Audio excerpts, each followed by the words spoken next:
निमित्ताने आज इथं प्रमुख मान्यवर म्हणून आम्हाला जे लाभले आहेत आदरणीय आजच्या कार्यक्रमाचे संमेलनाध्यक्ष प्राध्यापक डॉक्टर रावसाहेब काळे बोली भाषेचे अभ्यासक आहेत यांना मी विनंती करतो त्यांनी मंचावर विराजमान व्हावे. प्राध्यापक डॉक्टर रावसाहेब काळे. युवा मराठी साहित्य संमेलनाचे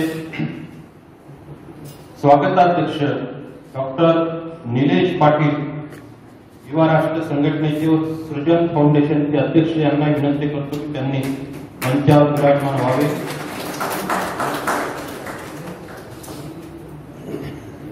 प्राचार्य डॉक्टर अशा विविध उपाध्याय ज्यांच्या नावे आहेत, नाट्य अभिनेते पण आहेत, चांगले मित्र पण आहेत, चांगले साहित्यिक पण आहेत, चांगले प्रबोधनकार पण आहेत आणि चांगले शिक्षक पण आहेत असे उद्घाटक म्हणून लाभलेले प्राचार्य डॉक्टर पृथ्वीराज सिंह राठोड सर यांना मी विनंती करतो की त्यांनी मंचावर विराजमान व्हावे. युवा कादंबरीकार तथा महाराष्ट्र राज्य साहित्य संस्कृती मंडळाचे सदस्य, वऱ्हाडी बोली भाषेवर अतिशय प्रेम असलेला असा हा सृजनशील साहित्यिक पुष्पराज गावंडे बहिरखेडकर यांना विनंती करतो की त्यांनी सुद्धा मंचावर विराजमान व्हावं. नाशिकवरून खास करून या साहित्य संमेलनासाठी आलेले युवा साहित्यिक किरण सोनार यांनाही विनंती करतो की त्यांनी मंचावर विराजमान व्हावे. प्राध्यापक सदाशिव शेळके सर यांनाही विनंती करतो की त्यांनी मंचावर विराजमान व्हावे. प्राध्यापक डॉक्टर कौमुदी बर्डे यांनाही विनंती करतो की त्यांनी मंचावर विराजमान व्हावे.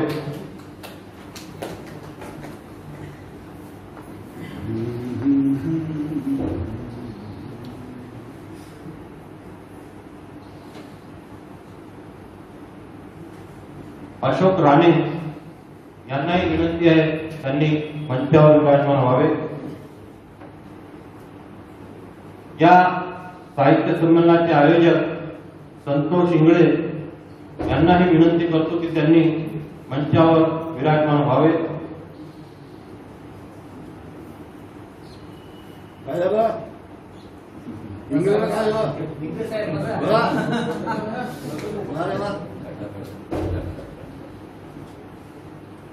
बसलं पाहिजे, वाघाच्या समोर बसल्याने हिंमत वाढते. मी आजच्या कार्यक्रमाचे संमेलनाध्यक्ष उद्घाटक राजपूत सर आणि रावसाहेब काळे आणि सर्वच मान्यवरांना विनंती करतो की त्यांनी कार्यक्रमाचं उद्घाटन करण्यासाठी छत्रपती शिवाजी महाराज, संत गाडगेबाबा, महात्मा ज्योतिराव फुले, डॉक्टर भाऊसाहेब पंजाबराव देशमुख यांच्या प्रतिमेला माल्यार्पण करून दीप प्रज्वलन करून आजच्या 5व्या युवा मराठी साहित्य संमेलनाचं रीतसर उद्घाटन करावं.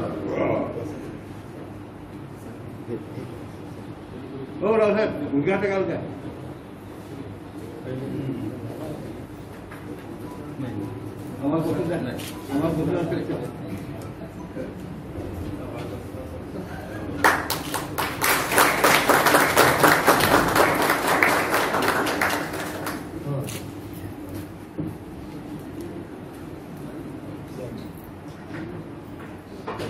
प्राध्यापक मोहन खडसे सर यांना विनंती आहे त्यांनी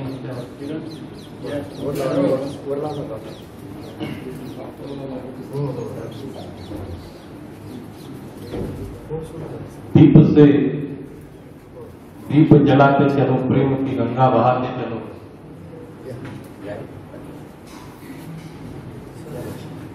पाचव्या युवा मराठी साहित्य संमेलनाचं उद्घाटन मान्यवरांच्या हस्ते संपन्न होत आहे. सोनार घ्या. डॉक्टर कौमुदी बोर्डे मॅडम, अरे त्या सोनार सुराजी गावंडे, सोनारला द्या. पाहुणे राहिले. अगोदर पाहिजे कापूर वर कापराचा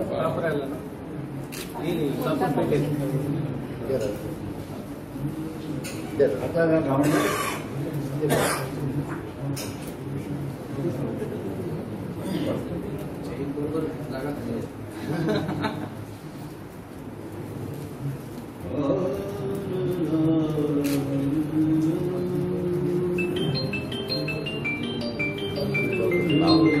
ग्रंथ पूजन देखील या निमित्तानं करण्यात येत आहे. संतोष चिंगळे, डॉक्टर निलेश पाटील, सोनार मोठे मॅडम, सदाशिव शेडके, रावसाहेब काळे, ग्रंथपूजन. आपणही सर्वजण टाळ्या वाजवू शकता. सध्या तरी सरकारने काही जीएसटी वगैरे लावलेला नाहीये. ओके.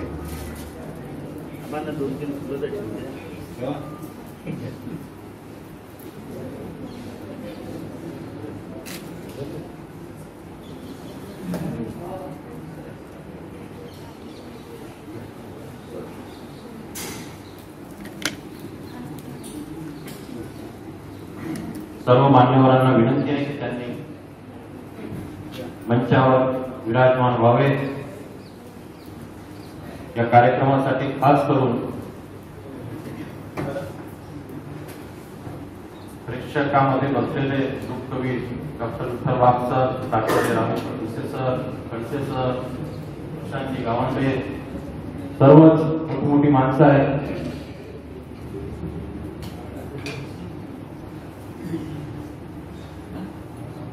नेहमीप्रमाणे मान्यवर विराजमान झाल्यानंतर त्यांचे स्वागत करण्याची एक परंपरा आहे. या निमित्ताने आजच्या साहित्य संमेलनाचे उद्घाटक प्राचार्य डॉक्टर पृथ्वीराज सिंह राजपूत सर यांच्या स्वागत सत्कारासाठी मी दिनेश सातव यांना आमंत्रित करतो.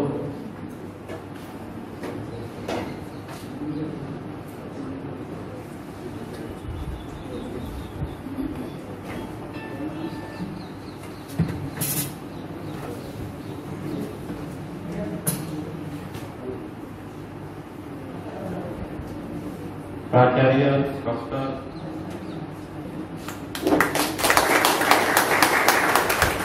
Prithviraj Singh Rajput sir, Dinesh Satav sir.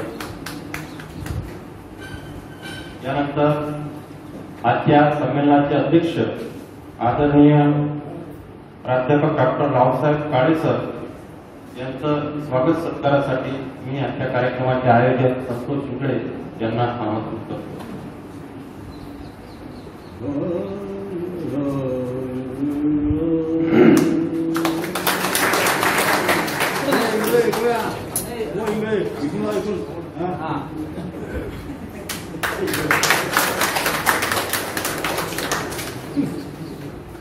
आजच्या साहित्य संमेलनाचे स्वागताध्यक्ष डॉक्टर निलेश पाटील यांच्या स्वागतासाठी मी सूर्यकांत शास्त्री यांना निमंत्रित करतो.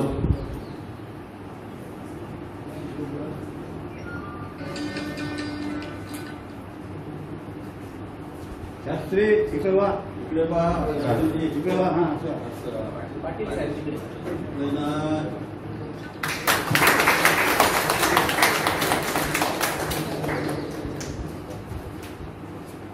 कार्याध्यक्ष पुष्पराजी गावंडे यांच्या स्वागतासाठी मी मालती राठोड यांना आमंत्रित करतो. स्वागत केलंच पाहिजे. डबल स्वागत.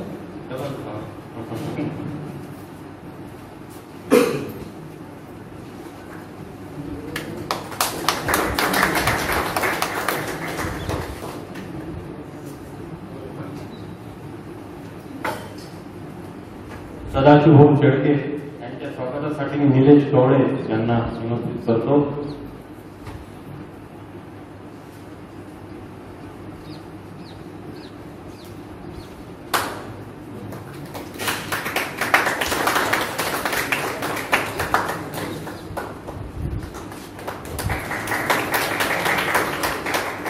किरण सोनार यांच्या स्वागतासाठी निरंतर इंगळे यांना निमंत्रित करतो. मालतीताई राठोड यांनी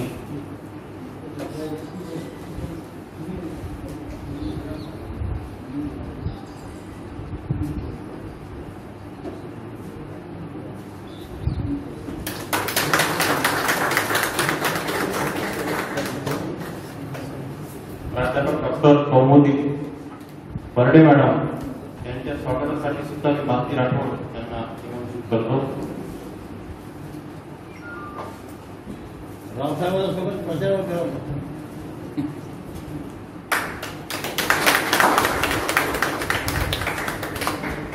अपूर्व योग आहे. रावसाहेब काळे आजचे संमेलनाध्यक्ष यांचे स्वागत शिवाजी महाविद्यालयाचे लाडके प्राचार्य डॉक्टर रामेश्वर भिसे सर करतील अशी मी त्यांना विनंती करतो. जोरदार टाळ्या वाजवून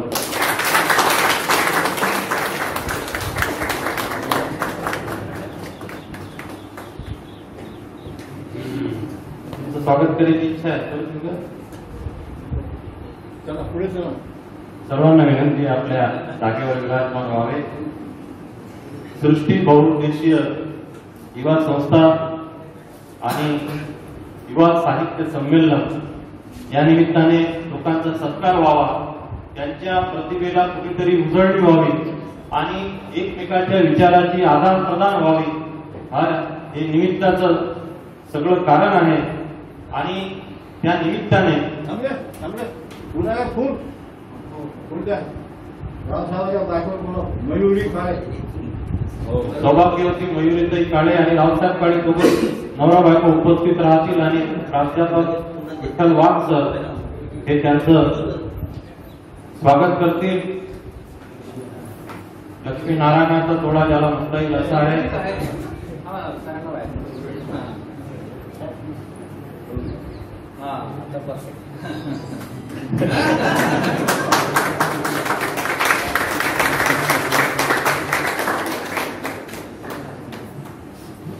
मला फोटो काढायचा होता.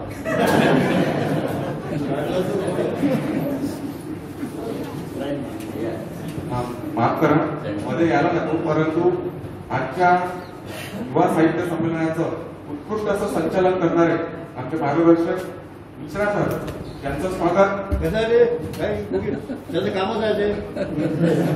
शास्त्रीची करतील अशी त्यांना विनंती.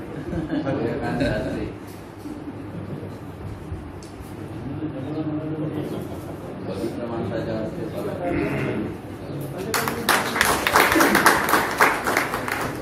कुठं नाही म्हणत पाहिजे का. एवढंच मागं पडतं.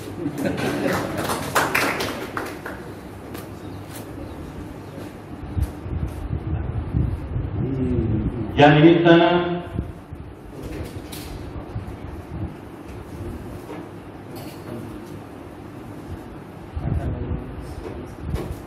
अलीकडे समाज कुठेतरी समाजाच्या संवेदना पोथट होत आहेत. साहित्य कुठेतरी संवेदना हीन होताना दिसत आहे. ज्या गोष्टीची गरज असते, अण्णाभाऊ साठे असो, शाहीर अमरशेख असो, ज्या गोष्टीची तिथं गरज असते ते निर्माण करण्याचं काम हे काळानुरूप साहित्यिकांनी केलेलं आहे. राष्ट्रसंत तुकडोजी महाराज असतील, स्वातंत्र्याच्या लढ्यासाठी चिमूरच्या आंदोलनामध्ये झाड जडूले शस्त्र बनेंगे, पत्थर सारे बम बनेंगे, नाव लगेंगे किनारे कुठे सांगितण्यात येतो. तर शेती मातीच्या प्रश्नासाठी डॉक्टर विठ्ठल वाघ सारखा माणूस, आम्ही जन्मलो या मातीत किती होणार गा माती, हापुराच्या दिव्यातून कधी पेटणार माती. ही सगळी क्रांतीची ज्योत प्रज्वलित करून मला असं वाटते की जेव्हा आपण साहित्यिकाचं ते काम आहे आणि जेव्हा समाजावर अन्याय अत्याचार सगळं होत असतो तेव्हा त्या त्या परिस्थितीनुसार साहित्याची निर्मिती करणं ही त्या काळाची गरज असते. नाहीतर पाकिस्तानने भारतावर हल्ला केला आणि आम्ही जर लिहित असलो की प्रेम तुझं माझं असं आगळं वेगळं असते, आता तुझ्या माझ्या प्रेमाला अंत नाही, आणि अशा प्रकारची जर आपण भावना व्यक्त करत असतो तर मला असं त्याला अर्थ नाही. त्यासाठी उठा उठा रे नौजवानो चलो अब लढणे की बारी आई, अशा प्रकारचं साहित्यिकाचं काम असते. आणि ते कुठं कमी पडते काय? अभिव्यक्ती स्वातंत्र्यावरचे सगळे हल्ले जेव्हा आमच्यावरती होतात तेव्हा आमचा साहित्य कुठे कमी पडतो काय? शेतीमातीच्या प्रश्नावरती जेव्हा प्रचंड मोठा आघात आसमानी सुद्धा आणि संकटाचा होतो तेव्हा आमचा साहित्य कुठं कमी पडतो काय?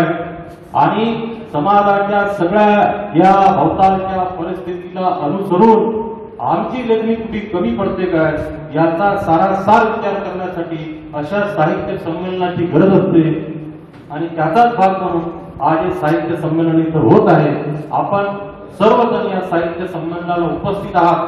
सर्वांचे उपस्थितांचे मी मनपूर्वक आभार मानतो, आपलं अभिनंदन करतो आणि आजच्या कार्यक्रमाचे आयोजक संतोष इंगळे यांना विनंती करतो की त्यांनी आजच्या कार्यक्रमाचं प्रास्ताविक करावे. इंगळे नाव नाही घ्यायचे कोणाचे. सर्वांना जय जिजाऊ जय शिवराय. सर्व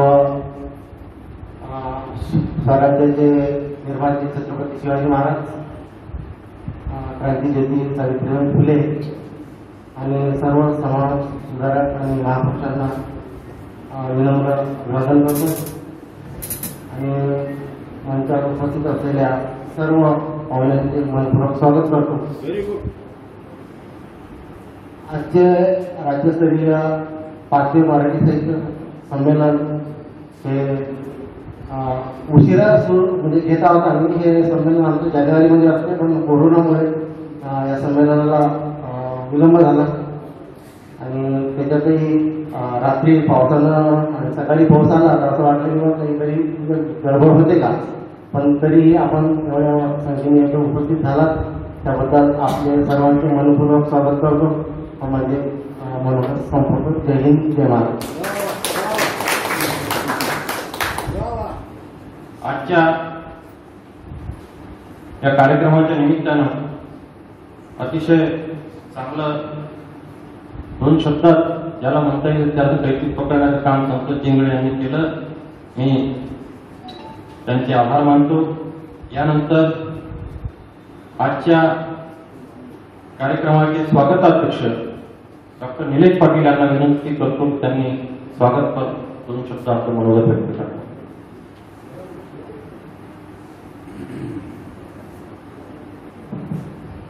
आजच्या या 5व्या युवा मराठी साहित्य संमेलनाच्या निमित्तानं मंचकावर उपस्थित सर्व ज्येष्ठ सारस्वत मंडळी आणि समोर बसलेली तेवढे ज्येष्ठ मंडळी सर्वांना नमन करतो, अभिवादन करतो. तर युवकांची साहित्यामध्ये काय भूमिका असावी या विषयावर आजच्या संमेलनामध्ये प्रामुख्याने प्रकाश टाकणार असल्याचं सृष्टी संस्थेच्या वतीनं कळवण्यात आलं होतं.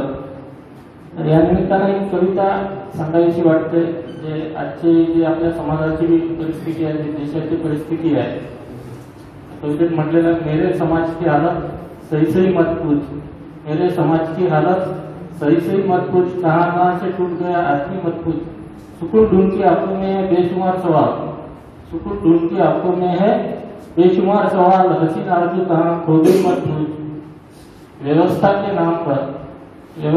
नाम पर कैसी अव्यवस्था बनाई, हम तो कुछ होते नहीं पर त्रासदी मत पूछ, हम तो कुछ होते नहीं पर त्रासदी मत पूछ, खुदा के नाम पे है खुदगर्जों की बनाई, खुदा के नाम पे है खुदगर्जों की बनाई, इस महान देश ने क्यों कर ली खुदकुशी मत पूछ, इस महान देश ने क्यों कर ली खुदकुशी मत पूछ.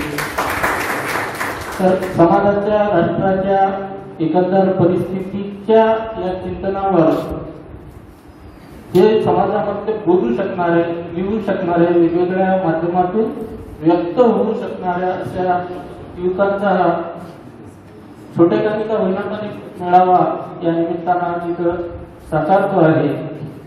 या मेळाव्यात आपल्या सर्वांचं स्वागत तर आहे, पण या मेळाव्याच्या निमित्तानं एक संदेश त्या युवा मित्रांना सांगावं वाटतं की जेव्हा आपलं देश असेल, समाज असेल, मानवता असेल किंवा आजकाल पर्यावरणासमोर सुद्धा मोठे मोठे आव्हानं आपल्याला उभे राहिलेले दिसतात. अशा आव्हानांच्या प्रसंगी देशामध्ये जर का कुणाची भूमिका महत्वाची ठरत असेल किंवा देशामध्ये जर का कुणाची भूमिका गरजेची राहत असेल तर ते युवा आहे.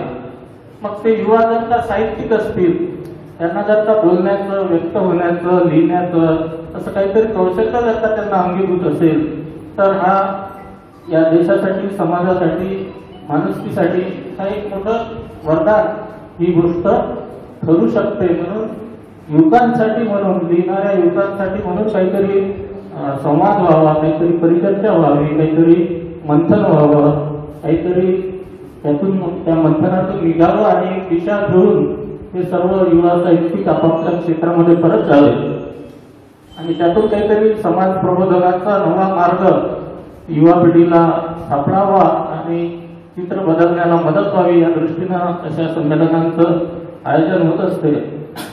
युवा साहित्यिक लिहितात, साहित्य आपलं व्यक्त करतात, परंतु लिहिताना जर का एखाद्या विषयावर आपल्या समाज माध्यमामध्ये किंवा समाजात कुठे चर्चा होत असेल तर आपण पाहतो आजकाल व्यक्त होणं खूप सोपं झालेलं आहे. आधी आपल्याला एखादा लेख लिहायला लागायचा, फक्त आपण प्रेसला पाठवायचो, साभार परत येण्याचं प्रमाण जास्त. परंतु आता आपल्याकडे सोशल मीडिया आहे, आपण आपलं लिहिलं की फेसबुक, व्हॉट्सअपवर टाकू शकतो. हे तर आपण टाकतो, पण एखाद्या प्रश्नावर जेव्हा चर्चा सुरू होते त्या चर्चेला, त्या प्रश्नाला विविध अंग असतात, तेव्हा मात्र आपण पाहतो की एखाद्या ग्रुपमध्ये अनेक साहित्यिकही असतात आणि चांगला एखादा शेतकऱ्यांचा प्रश्न असेल, महिलांचा प्रश्न असेल, सामाजिक प्रश्न असेल तर आमचा युवा साहित्यिक काही त्या चर्चेमध्ये भाग घेताना दिसत नाही. तर आपण जोपर्यंत चर्चेत भाग घेत नाही तोपर्यंत आपली जे काही अभिव्यक्ती आहे किंवा आपलं जे काही एकंदर व्यक्तित्व आहे ते कुठंतरी एकांगी व्हायला लागते. त्या प्रश्नावर आपल्याला जर का व्यक्त व्हायचं असेल तर त्या प्रश्नाचे सर्व अंग समजून घेणं हे मला वाटतं युवा साहित्यिकांसाठी गरजेचं आहे. त्यामुळे तुमच्या अभिव्यक्तीला आणि तुम्ही त्या प्रश्नावर, समस्येवर जे काही आपली साहित्यकृती मांडली आहे त्याला कुठेतरी वास्तवाचा, सत्याचा स्पर्श होईल आणि ज्या वेदनेला सत्याचा, वास्तवाचा स्पर्श होतो त्या वेदनेतून आलेली साहित्यकृती ही चिरकाळ टिकत असते. एकांगीपणे लिहिलेलं साहित्य याला काही फार आयुष्य नसते. म्हणून युवा साहित्यिकांना असं पण आव्हान या निमित्तानं आहे की आपण चर्चांमध्ये सहभागी व्हावं. संमेलन जे आहे ते पण एक प्रकारची चर्चा आहे, पण ही चर्चा अविरत चालू राहावी. जी आपल्याला समाज माध्यमातून करता येते, आपापल्या वेगवेगळ्या गावातल्या कट्ट्यावरून, बैठकांवरून सुद्धा ती चर्चा करता येते. या चर्चांचं प्रमाण वाढावं, या चर्चातून काहीतरी समाजाच्या प्रश्नांच्या वास्तवाशी, मुळाशी कुठेतरी युवा शक्तीला जाता येते का यावर चिंतन व्हावं. यासाठी अशा प्रकारचे छोटे काही का होईना पण हे कार्यक्रम आवश्यक असतात.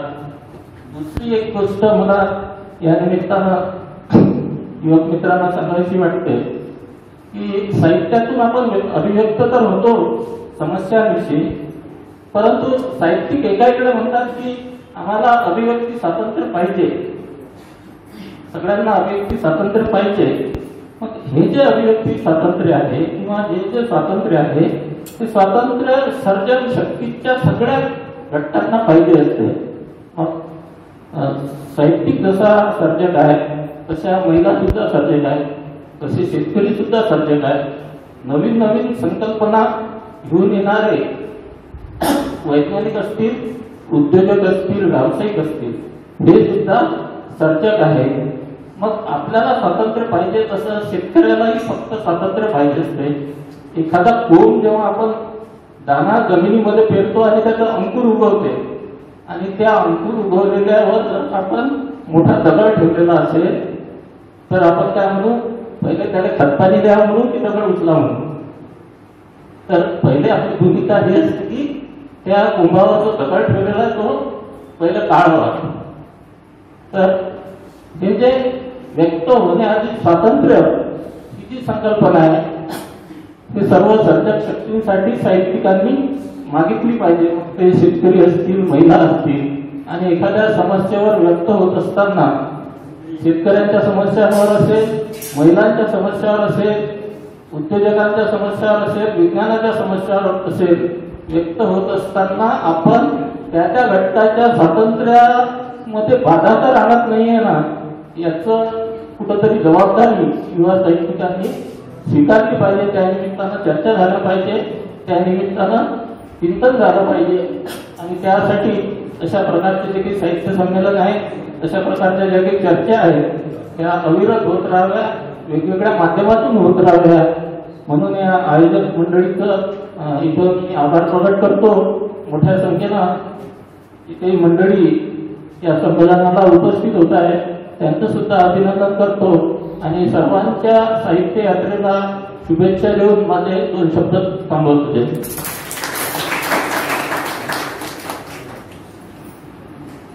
धन्यवाद डॉक्टर निलेश पाटील साहेब. सर्जकाच्या साठी साहित्याची निर्मिती होत राहावी. वेद वाचणारे तर अनेक मिळतील, पण वेदना वाचणारे फार कमी आहेत.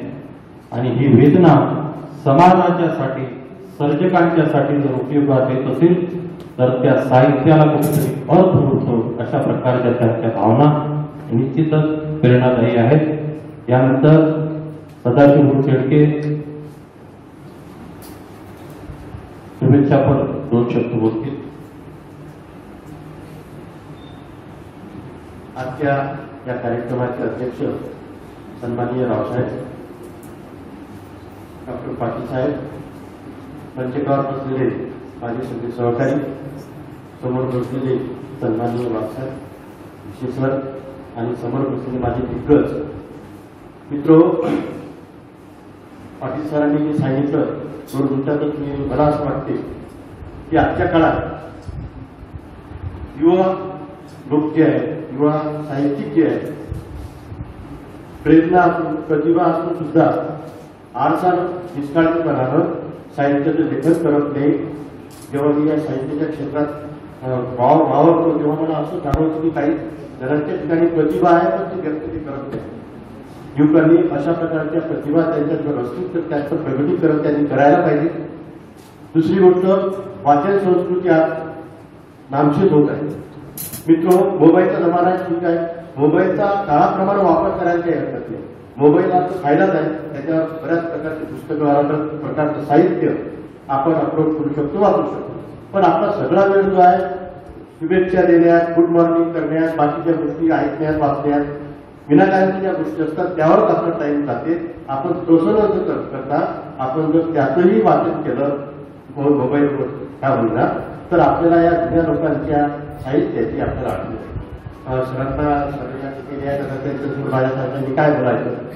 तर मला असं वाटतं की बऱ्याच कॉलेजच्या विद्यार्थ्यांना सुद्धा जुन्या साहित्यिकांच्या साहित्य कृतीबद्दल माहिती नाही. साधे साधे वाचनचं सोडा पण पुस्तकाची नावं सुद्धा त्यांना माहिती नाही. तर ह्या गोष्टी ज्या आहेत ह्या काही बरोबर नाही आहे. साहित्याच्या चळवळी सुरू आहेत, विविध प्रकारचे मंडळ आहेत, विविध प्रकारचे संमेलनं घेतले जातात. आम्हाला मराठी भाषा, आपल्या भाषेचा विकास करायचा आहे, चळवळ करायची आहे, पुढे न्यायची आहे, अस्तित्व टिकवायचं, अशा वेगवेगळ्या कारणाला ह्या सगळ्या गोष्टी होत असतात.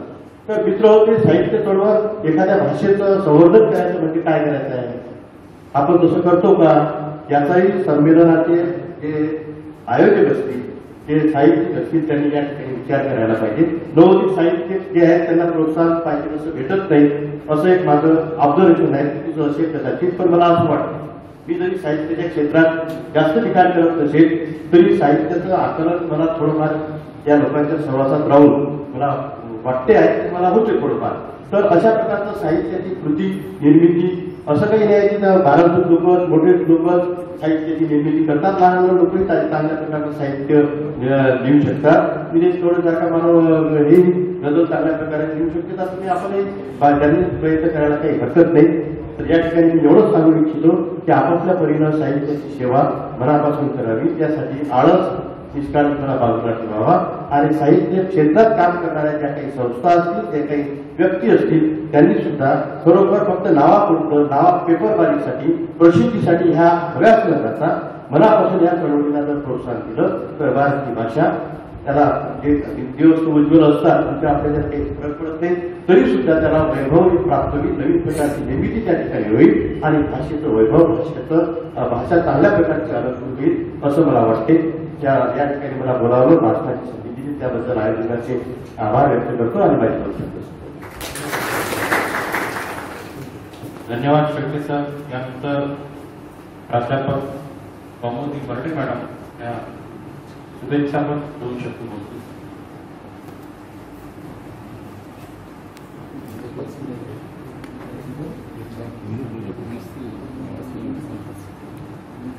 सर्वप्रथम जी आराध्य देवता त्या शाखेला नमस्कार करते. माझ्या समक्ष उपस्थित असलेले सन्माननीय सर, सर, खूप सारी साहित्यिक मंडळी इथे आहेत, त्या सर्वांना नमस्कार करतो. आदरणीय व्यासपीठ,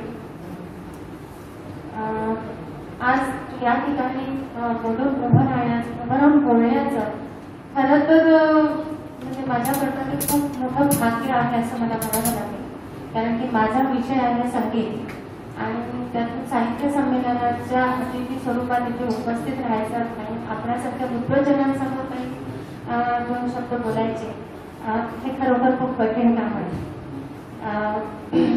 साहित्य संमेलनांची गरज जी आहे ती सदा सर्वकाळ राहिलेलीच आहे.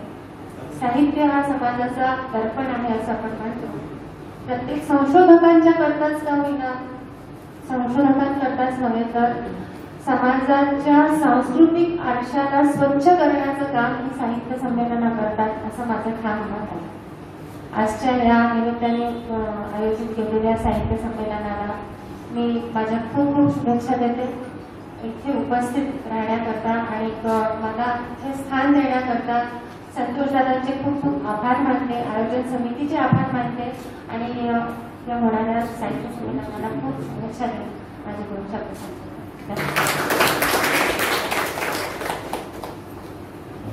धन्यवाद मॅडम, आपल्या शुभेच्छांसाठी आभार. यानंतर आदरणीय पुष्पराजी गावंडे साहेब, किरण सोनार नाशिकवरून आलेले आहेत, 2 शब्द या निमित्ताने बोलतील.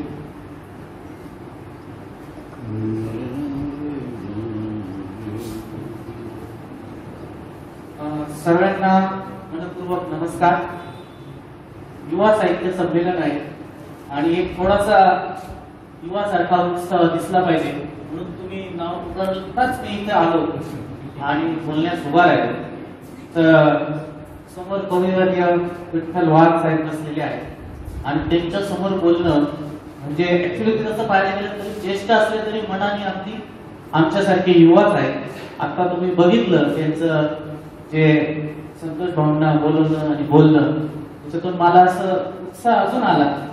या संमेलनाचे अध्यक्ष श्री रावसाहेब काळे, या संमेलनाशी मी गेल्या 5 वर्षापासून जोडले गेलेलो आहे. ते आमचे हास्य कवी आणि चला हवा योजनेचे किशोर बळी जे दुसऱ्या कवी संमेलनाचे अध्यक्ष होते. सर, मला असं वाटतं तुम्ही इथं आले तर अत्युत्तम होईल. एक छोटीशी रिक्वेस्ट आहे सर, यावर या तुमच्या किशोर बळी सरांची आज मला आठवण याच्यासाठी होते की 2 संमेलनाला त्यांनी भाषण केलं होतं आणि ते जे सभागृहातील वातावरण होतं एकदम खळखळून सोडलं होतं. आता मी तर काही हास्यकवी नाहीये किंवा हास्य कलाकार पण नाहीये, त्या पद्धतीचं बोलणार नाही, पण जरूर युवा साहित्य संमेलन असल्यामुळं युवकांची पण एक बाजू मांडण्याचा मी जरूर प्रयत्न करेन. आपले संमेलनाचे जे आयोजन करतात संतोष भाऊ इंगळे यांची टीम म्हणजे सताव साहेब असतील, शास्त्री मला वाटतं खूप मोठे व्यक्ती असेल शास्त्री नावाने किंवा बोलण्यावरनं, पण ते पण एकच आहेत. तर ही सगळी टीम की आता आम्ही रात्री बोलत असताना ते बोलले की एक पाणीपुरी विकणारा माणूस संमेलन आयोजित करू शकतो, पण ते त्याच वेळेस माझ्या डोक्यात एक विचार येत होता, त्या आधीच ते स्वतःच बोलले, तसं काही नसतं. चहा विकणारा माणूस पंतप्रधान होऊ शकतो, तर पाणीपुरी विकणारा माणूस संमेलनाचा अध्यक्ष होऊ शकतो. अगदी विठ्ठल वाघ साहेबांनी मनात आणलं तर अखिल भारतीय संमेलनाचे अध्यक्ष. नाशिकला संमेलन होतच आहे आणि आपले 2 विषय आहेत, युवा साहित्य आणि नाशिकचं संमेलन. मी फक्त 1-2च मिनिटं बोलेल अध्यक्षांच्या परवानगी. की युवकांना आपण सरांनी पण विचार मांडले, युवक प्रतिभा लिहत नाही. पण माझे काही प्रश्न आहे सर, की मराठी भाषा किती राहिली आहे? म्हणजे आपण दरवेळेस म्हणतो की संमेलन होतात मराठीची गळे काढले जातात, तसं नाही. विचार झालाच पाहिजे. आज युवा साहित्य संमेलन आहे आणि आपले युवक इथं ऐकायला आलेले आहेत. आता हे जर संध्याकाळपर्यंत जर बसले ना आणि यांनी जर कविता ऐकल्या तर 100% पुढच्या वेळेस हेच कविता सादर करतील याची गॅरंटी मला पण तयार झाली पाहिजे. त्यासाठी मराठी विषय त्यांच्या अभ्यासक्रमात नाही. आता आपल्या पूर्व संमेलनाध्यक्षांनी मराठी विषय किंवा सगळ्यांनीच खूप प्रयत्न करून 10वी पर्यंत 12वी पर्यंत विषय केलेला आहे. पण नंतर खऱ्या अर्थाने इव्हन माझा मुलगा पण इंग्लिश मिडियमला जातो, मी तिथं नेहमी जाऊन सांगायचं की मराठी विषय ठेवा, मराठी विषय ठेवा. पण 6वी पासून तो विषय गाळला गेला होता. आता GR आला आणि आता 11वी पासून त्यांना मराठी विषय कंपल्सरी केलेला. तो फक्त 12वी पर्यंत, पुढे काय नाही. म्हणजे आज आपण म्हणतो की युवा लिहत नाही, पण आपली सिस्टम काय करते? सिस्टम मराठी विषय हद्दपार करते आहे. बरं, मुलांची अपेक्षा साहजिक आहे ना, त्यांना त्यांचा पोटाचा पहिला प्रश्न आहे, तो सॉल्व्ह करण्यासाठी त्यांना त्यांच्या मराठीच्या मावशीत म्हणा आपण इंग्रजी किंवा अजून काही सायन्स हे सब्जेक्टचा सहारा घ्यावा लागतो. आणि त्याच वेळेस आपण असं म्हणू की आज आपण मराठी कला विषयाचं महाविद्यालय आणि तिथं आज आपण घेतो आहे. आणि 12वी MA ला मागच्या वर्षी मी 2 वर्षापूर्वीच MA केलं, 20 वर्षानंतर पुन्हा ऍडमिशन घेतलं, रेग्युलर मध्ये केलं. प्राध्यापक आहेत तिथं सर्व रथी महारथी, पण मी बघत आहे की MA ला मराठीला खूप कमी ऍडमिशन होतात किंवा फक्त PhD पुरतं ऍडमिशन होतात आणि PhD पण डॉक्टर लावण्यात सुद्धा होते. हे रियालिटी आहे. मी पण प्रयत्न करतोय, सोलापूर युनिव्हर्सिटीला कॉन्टॅक्टला आहे, मी काही वेगळा नाही. पण याच्यात बदललं काय पाहिजे? पहिले आता सगळेच अभ्यास मंडळवाले पण होते, जेव्हा ते माझ्या समोर बसलेले आहे तेव्हा मला बोलताना असं वाटतं बोलू का नको, पण बोलणार की मराठीला आपल्याला 11वीला मला धडा होता, आपल्या नटसम्राटचं नाटक होतं. त्या कवी कुसुमाग्रजांनी लिहिलं होतं की कोणी घर देतं का घर. त्यावेळेस खरंच ती गरज होती. घर नसायचं, जीवन पूर्ण घरासाठी उभं राहायचं. आज परिस्थितीच वेगळी झाली. आज असं म्हणण्याची वेळ आलेली आहे की कोणी नोकरी देते का नोकरी, आणि त्या नोकरीसाठी आम्हाला मराठी विषय कधी आम्हाला म्हणजे सिस्टम ड्रॉप करते. जर मराठीत चांगलं काही झालं आणि मराठी युवक लिहितात, काहींना असं वाटतं युवक फक्त प्रेम कविता करतात, नाही, सामाजिक याच्यावरती पण छान कविता करतात, शेती मातीच्या कविता करतात. माझ्या मते आता महिला अत्याचारांवरती सगळ्यात जास्त कविता युवकांच्या आलेल्या आहेत, तुम्ही जर बघितलं तर. ही सगळं परिस्थिती आहे. चांदवडचे आमचे तुषार चांदवडकर आहेत प्राध्यापक, ते चांदवडला एक अति दुर्गम भाग आहे.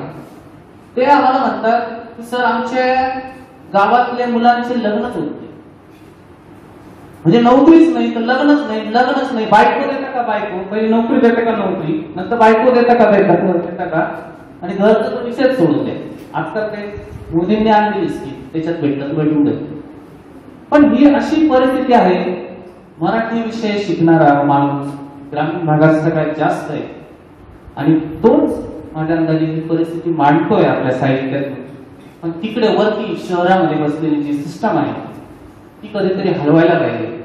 आणि त्या हलवण्यासाठी युवा साहित्य संमेलनाची गरज आहे आणि ती आज विदर्भ किंवा अकोला भागात घडते. म्हणून मी माझ्यासाठी ही एक पंढरीची वारी झाली. गेल्या 5 वर्षापासून मी येतो. माझ्या मागच्या वर्षी फक्त राहून गेली कोरोनामुळे, पण मी येतोय. फक्त मांडायचा विषय हाच आहे की युवकांना एक हक्काचं व्यासपीठ पाहिजे. या नाशिकला जे अखिल भारतीय साहित्य संमेलन होत आहे त्यावेळेस आम्ही खूप जोरदार त्याचा लढा दिला होता. आमचे प्रवीण जुंजळे आमच्या सोबत होते नाशिकचे आणि सप्तश्री पण त्यांना माहिती आम्ही दोघांनी इतका विषय लावला की आम्हाला युवकांसाठी एक तास फक्त युवा कवी संमेलन द्या. आम्ही असं नाही की कोणी आम्हाला सांगितलं गेलं की संमेलनामध्ये सगळ्यांसाठी युवकांनी पण कविता मांडू शकतात. पण ह्यावेळेस नाशिकला बाल कवी संमेलन होणार. मग स्वतंत्र विभाग का नाही होऊ शकत युवा कवींचा? कारण ते एक वेगळं स्थान निर्माण होईल. युवकांना कळेल की अरे मी जर कविता केली तर मला अखिल भारतीय व्यासपीठावर युवा साहित्य संमेलन मध्ये किंवा युवा व्यासपीठावरती मांडण्यास संधी भेटणार आहे तर तो करेल. तर आपलं आम्ही गझलला आम्हाला 2 तास भेटणार. गझल एक यावेळेस फर्स्ट टाइम असं झालं की कविता जे संमेलनामध्ये जे कवितेचं व्यासपीठ होतं त्यामध्ये गझलला परत 2 तास वेगळे दिले. सेपरेट गझलला 2 दिवसाचा पण उपक्रम होता. तर ही परिस्थिती आहे. युवकांना मराठी विषय तर सोडून द्या, ते शासन काय करेल किंवा नाही केलं तरी आमच्यासारखे जी दुसरी पिढी तुमच्या पिढीने आमच्यावर जी वारसा दिलेला आहे तो समर्थपणे चालवणार. युवा साहित्य संमेलनाच्या माध्यमातून जास्तीत जास्त मुलांना जोडण्याचा जरूर प्रयत्न करू.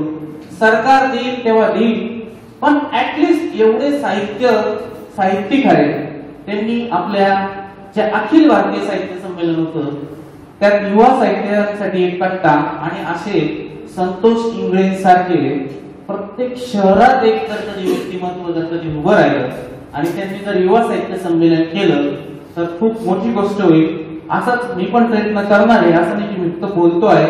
आणि असं आम्ही सगळ्या अँगलनी युवक सर्व दोन्ही अँगलनी काम करतात. एक लिहिण्याचं पण काम करतायत, सामाजिक काम करतायत. दोन्ही साईडने पुस्तकं पण लिहिलेत, पण त्याचबरोबर जे आपल्याला दिसतंय शाळेतील मुलांना जे भेटत नाही तेही वाटतंय आणि त्याच पद्धतीने युवकांसाठी व्यासपीठ उपलब्ध करून द्यावं यासाठी प्रयत्न करतोय. एवढी माझी एक कळकळीची विनंती होती. आणि युवा साहित्य संमेलनाच्या निमित्ताने आतली जी घुसमट होती ती आपल्याला युवकांना जर कधी काही प्रेरणा द्यायची असेल तर कुठेतरी हक्काने या व्यासपीठावर आवाज उठवला म्हणजे तो तिथपर्यंत पोहोचेल ह्या आशेने मी 2 शब्द बोलतो. धन्यवाद.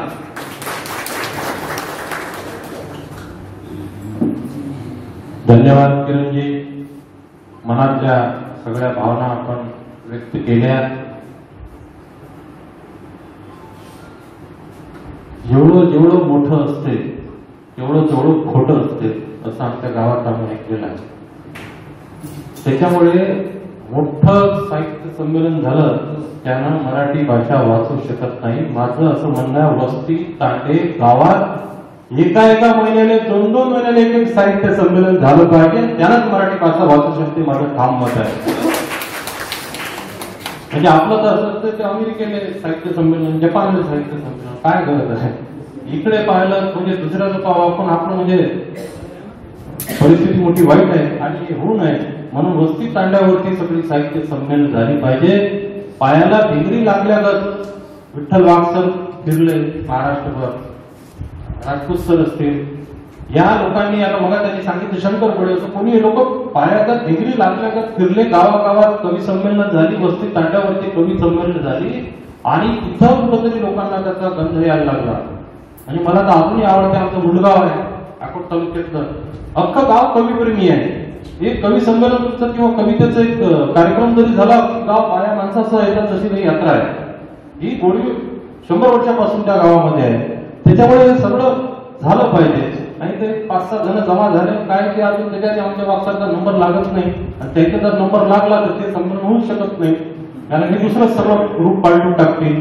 त्याच्यामुळे मला असं वाटतं की आम्ही या मताचे आहोत. किंवा तुमचं भावना फार चांगले आहेत पण ह्या आपणच सगळ्या तरुणांनी गावागावात वस्ती तांड्यावरती मला असं वाटतं अशा प्रकारचे साहित्य संमेलन, कवी संमेलन, विचाराचे संमेलन भरवण्याची गरज आहे.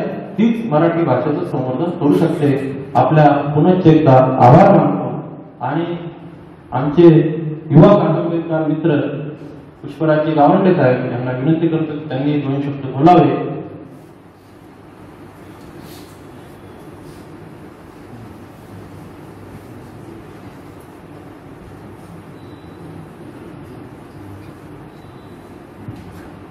मंडळी रामराम. आजच्या 5व्या युवा साहित्य संमेलनाचे अध्यक्ष आमचे परममित्र आणि भाषा वराडी बोली भाषा अभ्यासक डॉक्टर रावसाहेब काळे, मंचावर उपस्थित सर्व मान्यवर आणि समोर उपस्थित रती महारथी. खरं तर मंचावर जे लोक बसलेले आहेत ते आम्ही काहीतरी छोटे मोठे आहोत, समोर खूप मोठमोठे लोक बसले आहेत त्याच्या नावाने गुजरल्यासारखं होऊन राहिले. आदरणीय वाघसर आहेत, डॉक्टर सतीश कराड सर आवर्जून आले, मी त्यांचं स्वागत करतो. किशोर बडी सर आहेत, तुळशीरामजी भोगडे बसलेले आहेत, इकडे कोपऱ्यात एकदम सुरेश पाचकवडे आमचूर बसले. समोर येऊन बसा ना. पहिले किती अलग खाऊ घातला तरी ते अंगच पकडत नाही, तरी काही तर पोरग त्याला रोज सोनं उगवून खाऊ घालते.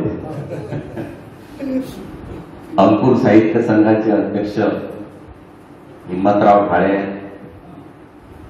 शिवलिंग पाटेकर सर, वराड मुंगा, मोहन खडसे सर, आपलं सर्वांचं स्वागत. खरं तर हे संमेलन 12 महिने अगोदर व्हायचं होतं, पण ते करोनामुळे लेट झालं. संतोष इंगळे अशी व्यक्ती आहे की ते 12 महिने सतत मला पोचकण्यात येत होते, दादा संमेलन कधी घ्यायचं.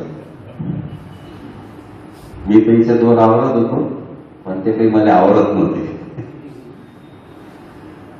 संतोष इंगळेविषयी साहित्याविषयी मी आज बोलणार नाही. साहित्याविषयी आपले परममित्र डॉक्टर रावसाहेब काळे बोलतील. मी फक्त संमेलनाविषयीची 1-2 मिनिटात माझी भूमिका मांडून सांगतो की संतोष इंगळेविषयी मला नेहमी पाहताना बोलताना एक गोष्ट नेहमी आठवते. त्रिशूल सिनेमातला एक सीन आठवते की अमिताभ बच्चन बिल्डर संजू कुमारच्या केबिन मध्ये जातात आणि त्यांना म्हणतात की तुमची जी एक जागा आहे ती दादा लोकांनी अडवून ठेवलेली आहे, तर ती तुमची जागा मी 5 लाखात विकत घेतो. तर संजू कुमार हसतात आणि अमिताभ बच्चनला म्हणतात की तू बापाचे कमावलेले पैसे तू असे फुकट काय कमावतो, आणि किती 25 वर्ष झाले लढून राहिलो की ते जागा खाली निघून राहील. तर अमिताभ बच्चन त्यांना चौकाळून उत्तर देते की नाही, मला जो बाप आहे, नाही बापानं कमावलेली इस्टेट आहे, मी सध्या तुमच्यासोबत जो 5 लाखाचा सौदा करून राहिलो त्यावेळेस मला खिशात 5 फुट्या कवळे येते. तर संतोष इंगळेनं 5 संमेलन. संतोष इंगळे फक्त हाळा मासाचा एक माणूस आहे, बाकी त्याच्या खांद्यात काढलं तरी रगत मिळत नाही, तरी तो माणूस संमेलन आहे. त्याचा उत्साह पाहून म्हणजे मला किशोर बडींना दोघांनाही लाजल्यासारखं होते की आम्ही साहित्यिक आहोत, आम्ही टोले घेत नाही, आम्ही छाकटेपणा करतो. संतोष इंगळे थांबलाय, तर संतोष इंगळेला आपण कुठेतरी मदत केली पाहिजे. युवा साहित्य संमेलनाच्या निमित्तानं चालना दिली पाहिजे. त्या निमित्तानं किशोर बडी असतील, मी असेल, राजू चिमनकर असतील, आमचे निलेश कवडे असतील, प्राध्यापक देवबाबू दुल्ले असतील, आम्ही साऱ्यांनी ठरवलं की नाही ही चळवळ चालली पाहिजे. संतोषनी असा हताश होऊन चालणार नाही. संतोषच्या त्या तळमळीला आव्हान देऊन आम्ही हे 5वें संमेलन इथं आयोजित करतो. खरं तर हे यवतमाळला व्हायचं होतं, परंतु त्यावेळेला करोनाचा काळ खूप कठीण होता. मग आम्ही ते अकोल्यात ठरवलं, पण अकोल्यातही शक्य झालं नाही कारण लॉकडाऊन लागला. तर आम्ही ही संमेलनाची उठाठेव केली. पण मला असं जाणवते की साहित्याच्या क्षेत्रात आपण ज्यांना विचारपीठ उपलब्ध करून देतो कवी साहित्यिकांना, ते कवी साहित्यिक या संमेलनात यासाठी उत्सुक असतात का? तर अडचण हा मोठा प्रश्न. कारण कसं आहे की आपण त्यांना विचारपीठ उपलब्ध करून देतो, म्हणून मला नेहमीच वाटते की लग्नात एकच नवरदेव असते, साहित्य संमेलनात प्रत्येक साहित्यिक नवरदेव असतो.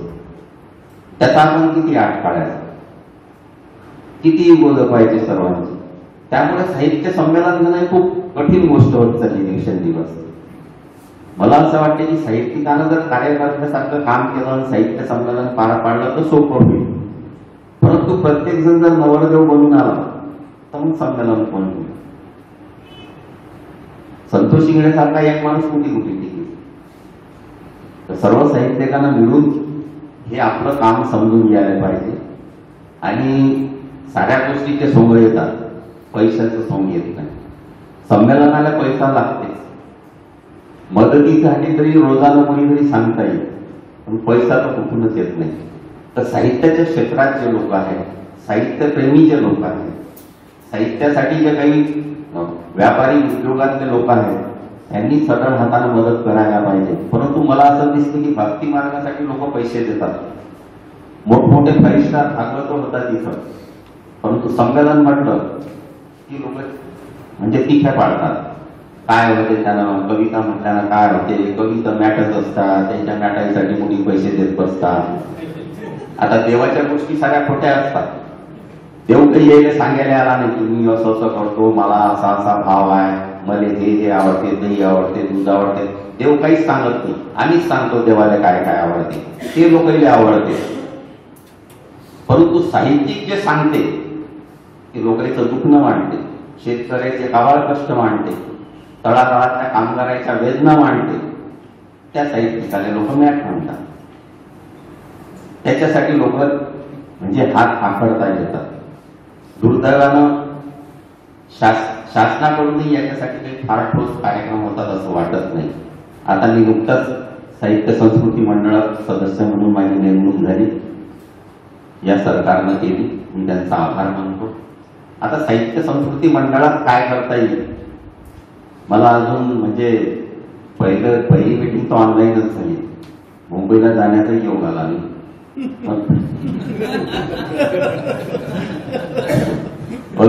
अजूनच मलाच डेटा खलास करावा लागला मला मोबाईलवर, आणि त्या डेट्याचे 300 रुपये आले.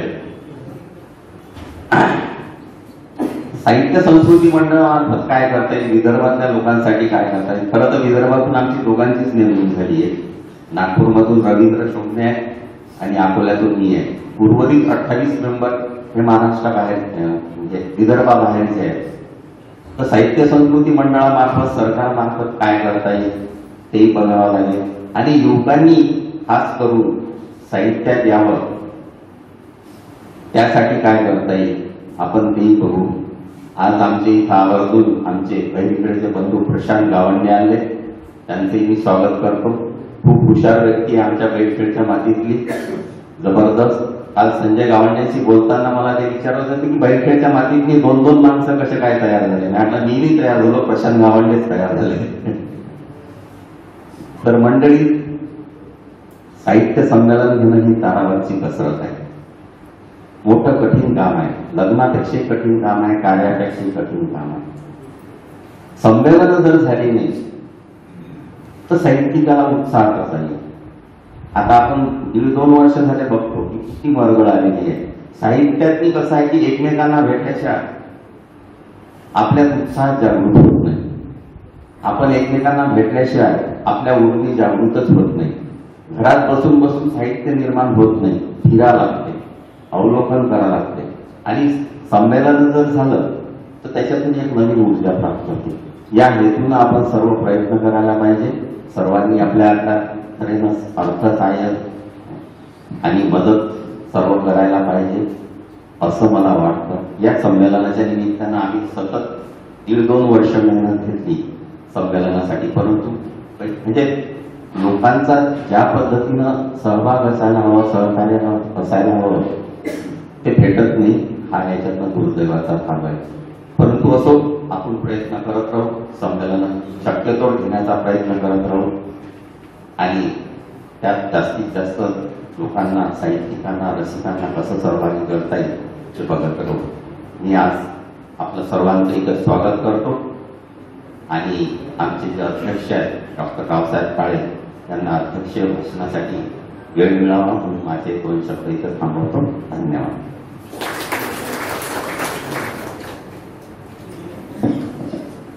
धन्यवाद.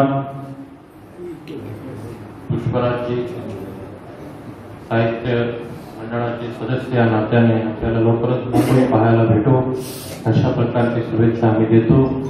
आणि ज्यानं मुंबई पाहिली तो काही डबल इथे वापस येत नाही बैल खेळायला. तो आम्ही पाहिलेला आहे.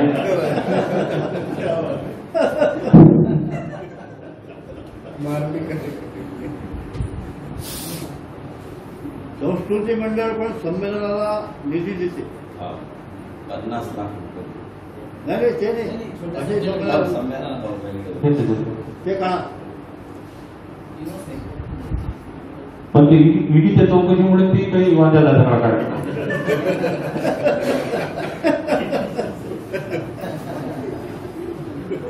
पुष्पराजजी यांनी अतिशय मार्मिक असं उद्बोधन केलेलं आहे.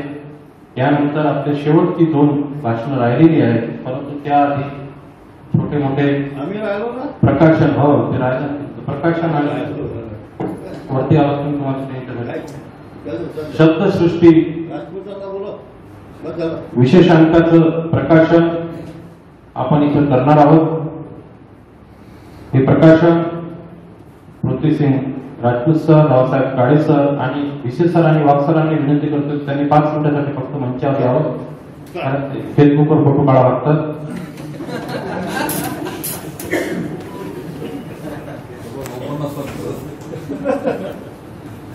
शब्दसृष्टी स्मरणिकेचं प्रकाशन संपन्न होत आहे. संतोषजी इंगळे राठोड सर यांना विनंती करतो की उपस्थित राहावं.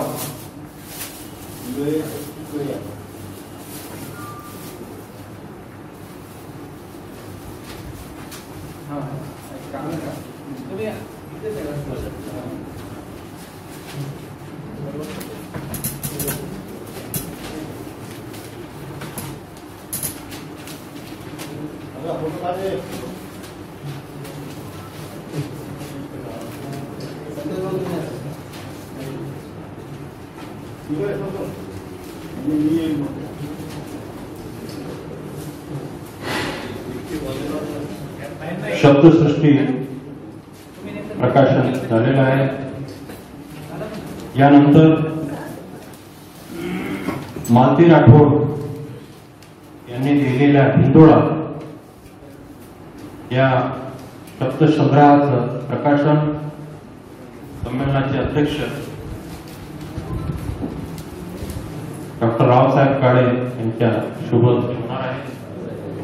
मालतीताई राठोड हिंदोळा.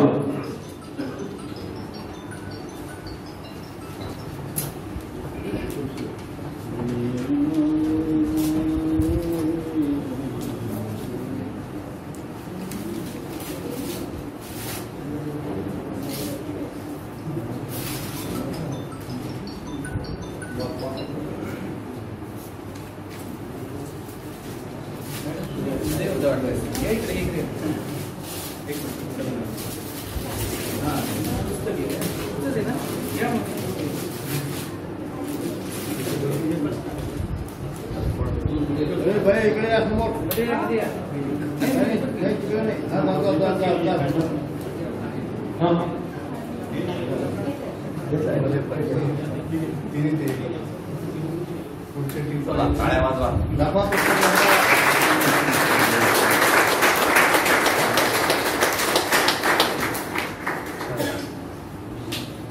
यानंतर ती अशीच आहे मीता नानवटकर यांच्या शब्दसंग्रहाचं प्रकाशन इथं होत आहे. नीताताई यांना विनंती करतो त्यांनी मंचावर यावं. नीताताई नानवटकर.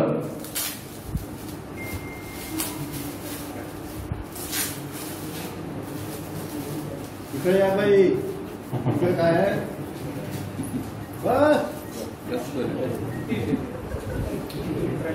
बाबा.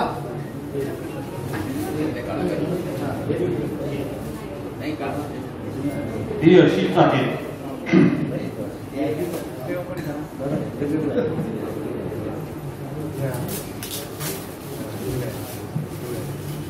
अरे पोरी मध्ये उभ्या राहा. ते ओपन करून देत ते पुस्तकाचं नाव ते असं आहे की ती अशीच आहे.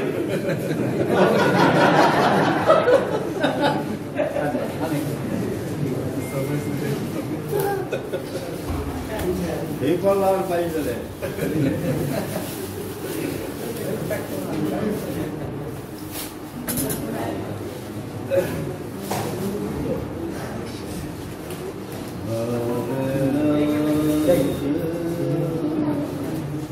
अरे काय पोरी समोर आहे म्हटलं का? या समोर या. समोर या बेटा.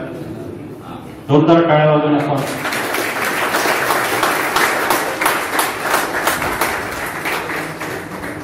स्वागत करूया. यानंतर आपण शब्दसृष्टी साहित्य रत्न पुरस्काराकडे वळतो आहोत. डॉक्टर श्रीकांत पाटील तुमच्यात बानवटकर कोण आहे? लॉकडाऊनकर. बरं. आले का ते?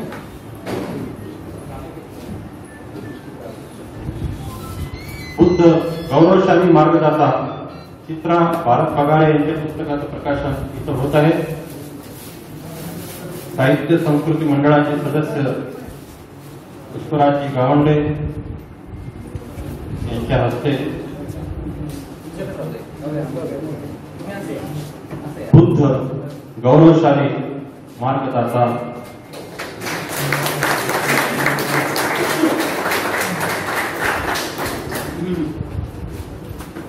यानंतर शब्दसृष्टी साहित्य रत्न पुरस्काराचं वितरण होत आहे. लॉकडाऊनकार डॉक्टर श्रीकांत पाटील यांचं स्वागत सत्कार. संमेलनाचे उद्घाटक डॉक्टर पृथ्वीराज सिंह.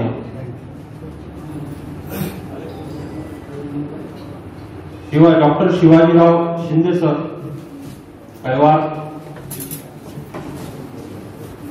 पृथ्वीराज सिंह राजपूत सर यांचं स्वागत सत्कार करतील. डॉक्टर शिवाजीराव शिंदे.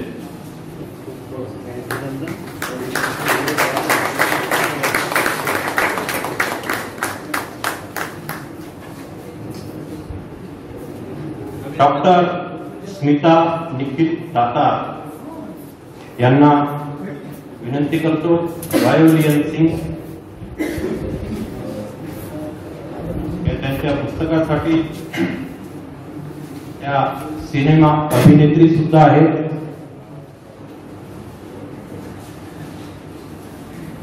डॉक्टर स्मिता निखिल दातार. निखिल दातार सरांना विनंती आहे त्यांनी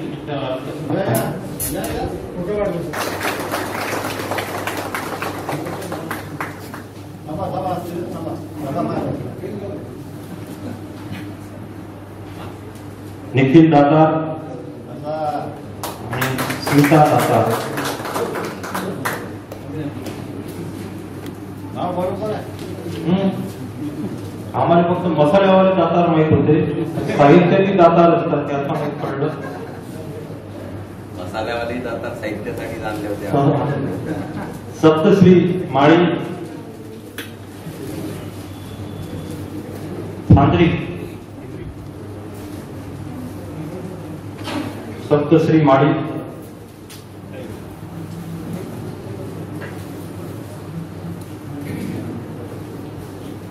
डॉक्टर मंदाताई अंदुरकर.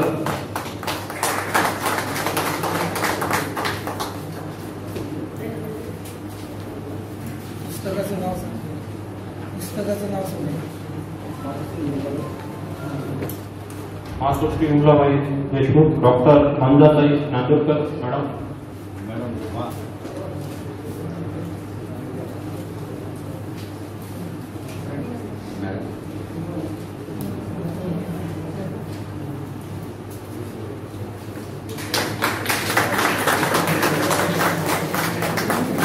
रमेशजी वंसकर.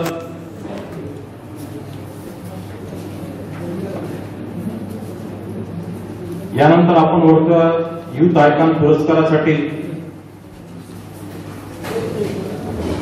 साहित्य रत्न पुरस्कारासाठी मी जपा कोळके सर आणि तुळशीरामजी बोबळे यांना आमंत्रित करतो. त्यांचा सत्कार मान्यवरांनी करावा. राजपूत सर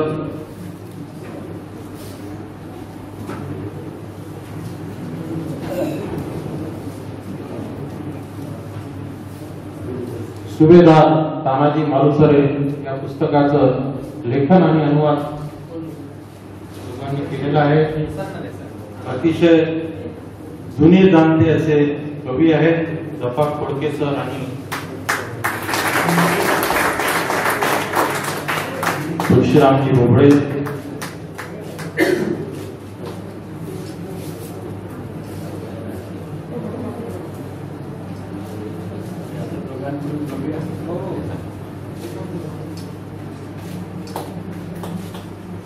यानंतर युथ आयकॉन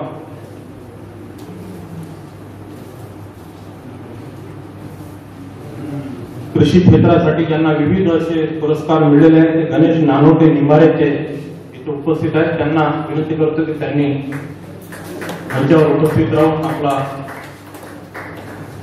पुरस्कार स्वीकार करावा. गणेश नानोटे सोन्यासारखी शेती आहे, सोन्यासारखी माणसं आहे, रोज भंडारा चालू असते.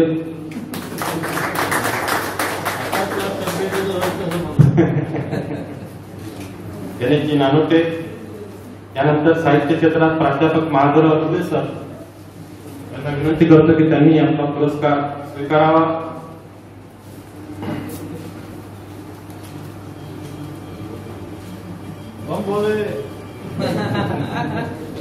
पुष्पराज गावंडे सर पुरस्कार प्रदान करतील. अकोट तालुक्यातील प्रगतशील शेतकरी जगनराव बगाळे यांना विनंती करतो की त्यांनी आपला पुरस्कार प्राध्यापक डॉक्टर निलेश पाटील यांच्याकडून स्वीकार करावा. प्रगतशील शेतकरी जगनराव बगाळे.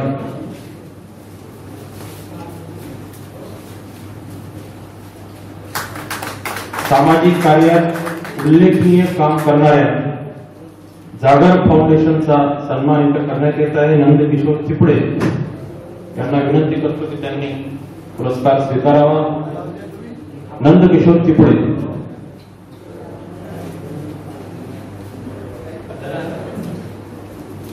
आणि शिक्षण क्षेत्रासाठी तुळशीदास किरोळकर या दोघांनाही उपस्थित राहायचं आहे.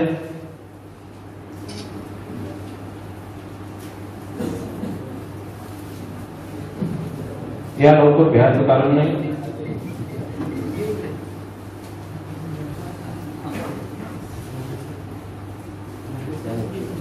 जागर फाउंडेशन अतिशय सुंदर असं काम यांचं आहे.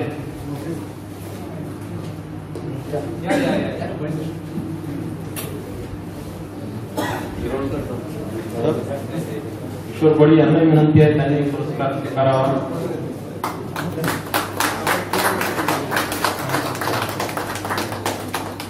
शिक्षण क्षेत्रासाठी तुळशीदास किरोळकर सर यांचाही सन्मान करण्यात येत आहे. हिवरपेठ सारख्या भागात आदिवासी मुलांसाठी शिक्षण क्षेत्रात उल्लेखनीय काम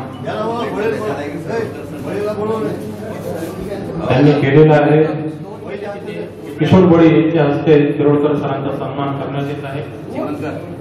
तो एक मोमेंटो नेला तो वापस आणा.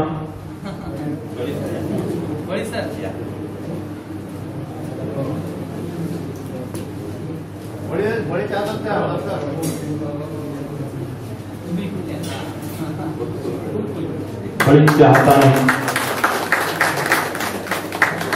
एका शिक्षकाने दुसऱ्या शिक्षकाचा सत्कार करावा हाही अपूर्व योग आहे. मुदस्सर अली सर इवर खेळून आलेले असतील. शरद भुयार आणि विशालजी बोरे या निमित्ताने सर्व मान्यवरांना विशाल बोरे आहेत.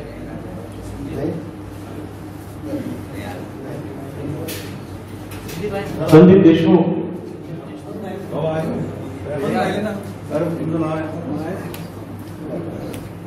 आपला तर घेऊन मार्गी नावाचा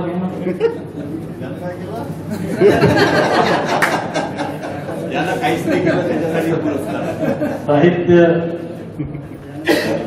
छोटे छोटे कार्यक्रम साहित्याचे आयोजित करते पृथ्वीराज सिंह.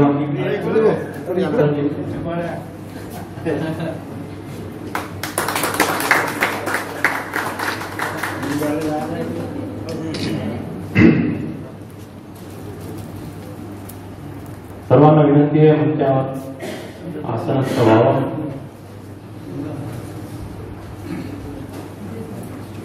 या 2 मिनिटं बोला.